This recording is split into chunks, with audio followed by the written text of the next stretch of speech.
Pauli na ning balaw sa pamanuran at talbog, pansamantalayang pepasara in Domingo B. Flores District Hospital king Makabebe para king kaligtasan na ring health workers at pasyente ng ospital.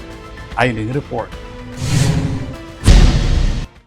Pansamantalang pepasara ning provincial government ning Pampanga ing operasyon ning Domingo B. Flores District Hospital king Makabebe pauli na ning balaw sa pamagtas ning albog king Balen. Agpang king Pampanga Provincial Government sangkan ning pamanok ng operasyon ning ospital ing asigurado ing kaligtasan dareng pasyente at medical staff pauli ning mitatas sa albog. Inabiswan dala ring kabalen apan samantalang munta king Jose B. Lingad General Hospital o JBL Hospital o king Type 1 Fixed Emergency Medical Facility ang makabuklat king Santo Tomas Evacuation Center. Ing may sabing evacuation ay makasadyaya para karing pasyente ning Domingo Flores District Hospital at talwa pang residenteng mangailangan medikal asaw.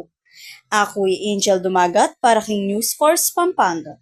Balitang tutu, King Balen, Susuy.